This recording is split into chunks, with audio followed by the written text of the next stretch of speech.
Well, Property Tribes loves to come out on location and meet investors and developers at their actual projects. Today we're here in Nantwich and I'm joined by Matt from Premier Living Group. And Matt, I'm so excited to come and see this project. Tell us actually what's going on here.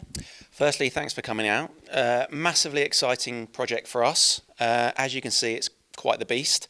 We purchased this property at auction about 3 or 4 months ago.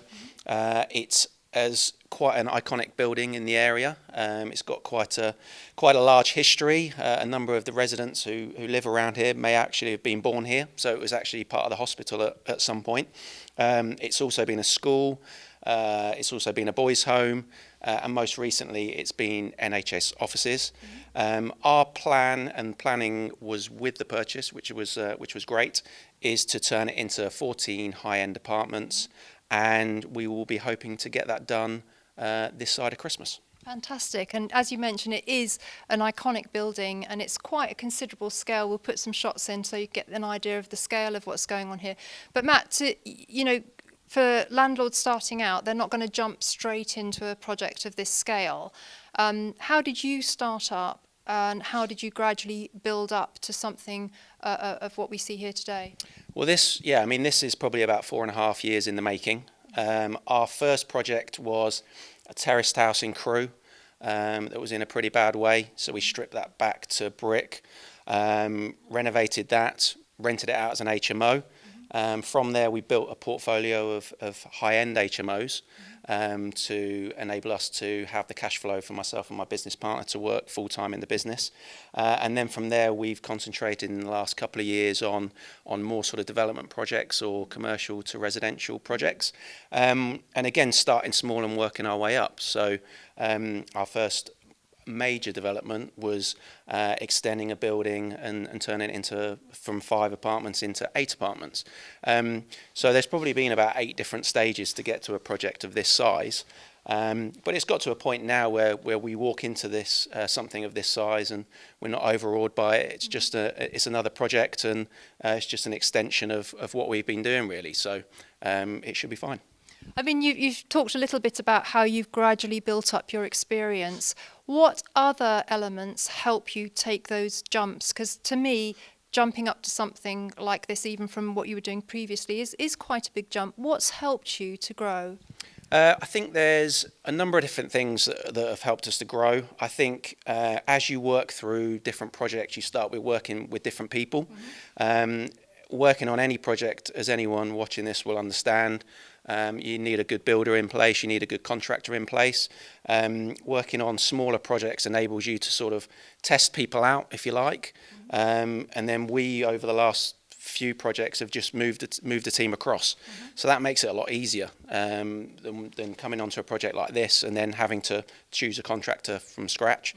Mm-hmm. We've also got a team of people around us now with regards to our architect and planning consultant and people like that we've worked with on several projects. Mm-hmm. So that makes it easier.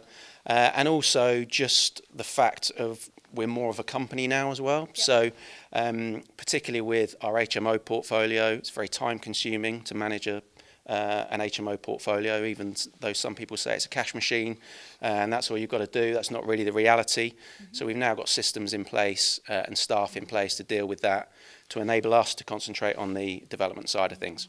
What about the financing side of these kind of projects?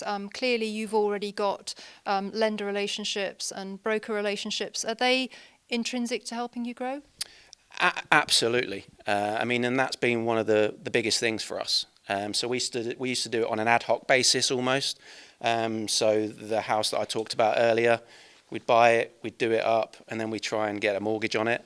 And it was just more sort of random than anything else, and we were finding that we couldn't move forward with any certainty because a lot of lenders out there seem to look for reasons not to lend.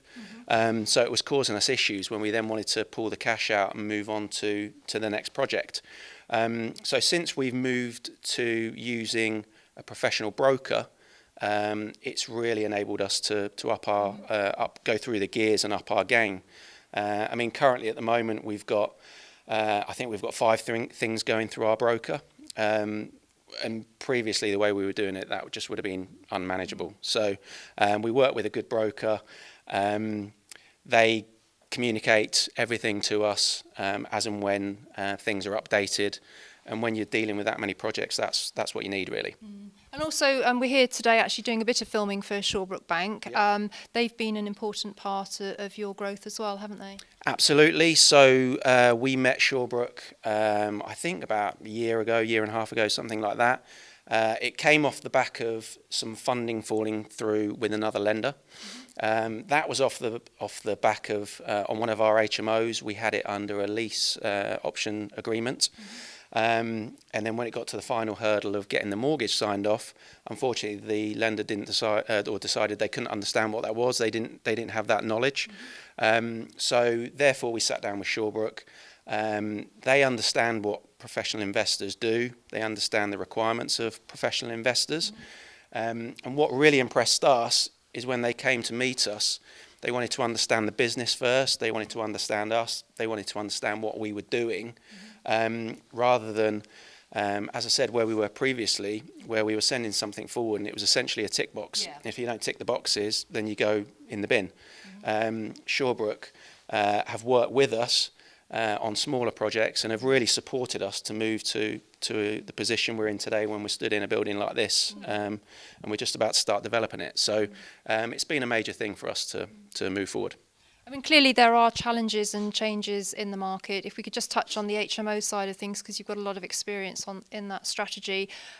Typically at Property Tribes, we see a trend of newbies coming to wanting to go straight into HMOs without any experience of single occupancy buy-to-let. Now, clearly lenders regard it as high risk. They do like to see some experience. It is a bit of a kind of chicken and egg thing to get that experience to keep moving up. But from what you've said, you've just gradually extended yourself, kind of pushed yourself a little bit further each project, and got that experience first with the single occupancy before going into a higher risk strategy. That's right, yeah. So we did start off with single lets, then moved into smaller HMOs, and before we moved into larger sort of 6-bed, 8-bed HMOs. And I think doing it that way has held us in good stead. You know, I hear of people trying to start off with a 6-bed HMO straight away, and I don't personally think it's the right way to do it, and it's better to try and sort of work your way up. But we did very simple things as well just to help. I mean, all of our HMOs, we got, you know, the local housing officer in, fire risk assessment people in, you know, to get advice. So there are ways that you can alleviate the challenges by taking on the right advice. Yep. And just doing the job properly, really.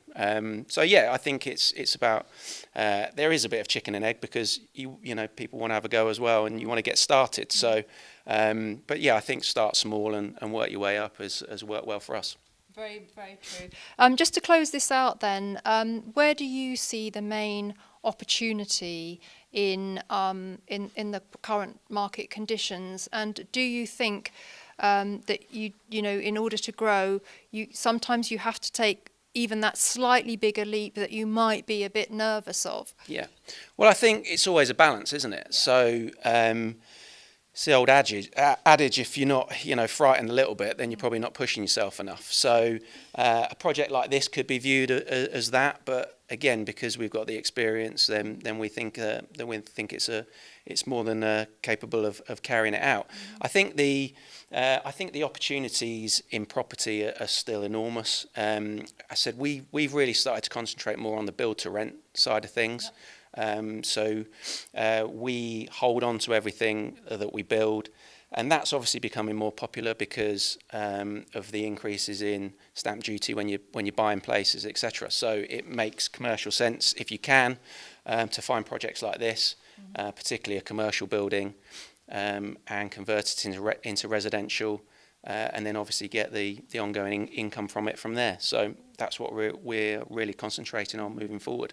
And I just wanted to say that I think and I'm sure it's the same for you, that a sort of extra reward is to see an old building like this that's been part of the community for so long and is so iconic to actually be brought back into use. And in, you know, Absolutely. 9 months' time, we could be actually sitting in one of the flats having a nice cup of tea. Absolutely, and we've done a number of these, and they're all the same, and we kind of fell into that a little bit. But the first project we did on a development side of things was again a fairly iconic building in Crewe that had actually been empty for 8 years.